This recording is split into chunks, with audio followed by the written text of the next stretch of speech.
Right, well, we've had a good look around, and it's entirely too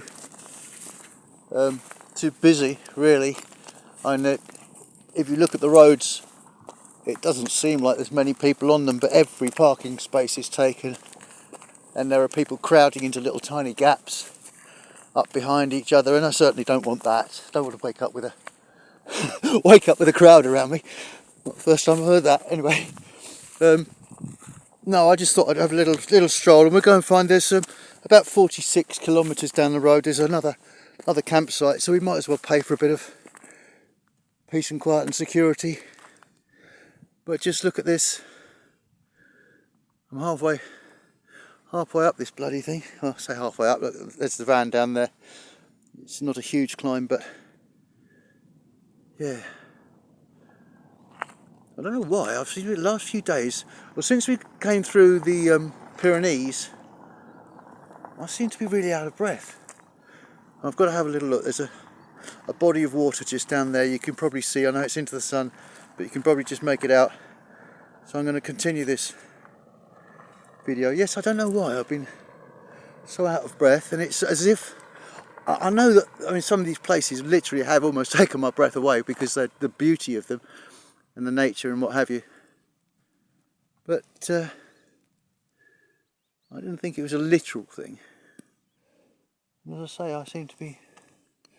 I've walked 40, 50 feet maybe up the side of a not a very steep cliff. I feel like Mike Tyson looked the other night at that fight with Jake Paul. That was a calamity, but there we go. Glad I didn't put any money on anybody, because I'd have backed entirely the wrong horse. What he did in the ring didn't reflect any of the training that we were shown before. And I'm not going to go on about it because A, I don't know enough about it, and B, it's none of my bloody business. But Mike Tyson looked like an absolute beast when he was training. Absolute beast. And you can always argue that it's easy to do that kind of thing when there's nobody actually trying to punch you back. But I never thought that would worry the old boy. So the old boy. I should call him young man, really. Shouldn't I? Anyway, that's another thing. We're going to go and have a look at the water. Then we're going to make tracks back to the main road. So we've come in about 25 kilometres into this thing. This desert of a place. As I say, every hidey hole is either things like that. I don't know if you can see that ridge on the other. I can't get the van over it. I'd ground it out, and then I'd end up calling the bloody AA or something from. Yeah, I can't come at the moment, mate. I'm in Scarborough, but yeah, there's swans and ducks and it looks like moorhens of some description. Spanish moorhens. What do you call those? I don't know. Moorhen. Moorhen. Anyway, we're going to have a quick look at the water, and in fact, we are at the water now. So we just I'll just walk down this little hill, and. Yeah, hopefully the dog doesn't get dragged in by a crocodile or something. Although places like this will be, I would imagine, quite heavily salinated, the water, because it'll be drying out in the heat the whole time, and just the wash off will be.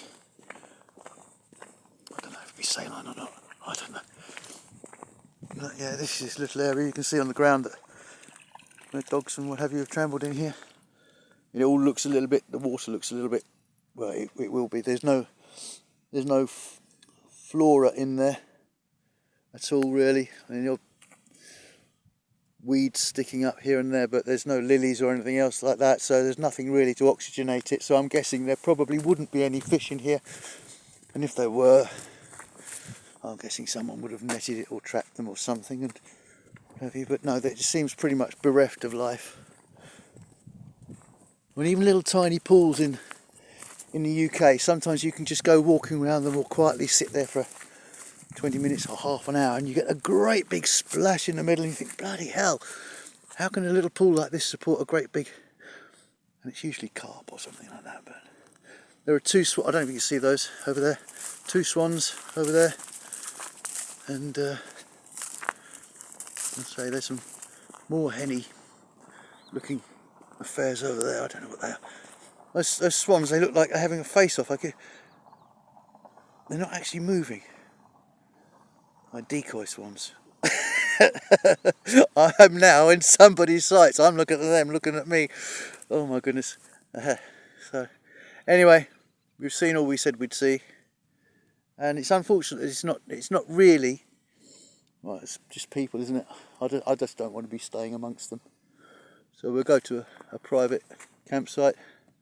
We'll find an isolated corner and we'll do our own thing and have a nice hot shower in the morning.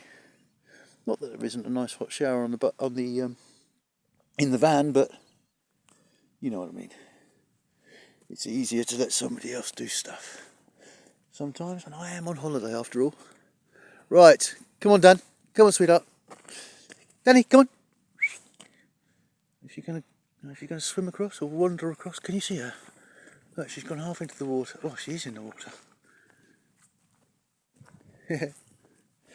Sometimes she won't touch it with a barge pole, and it gets really skittish about water, and sometimes she'll just charge in with absolutely not a care in the world.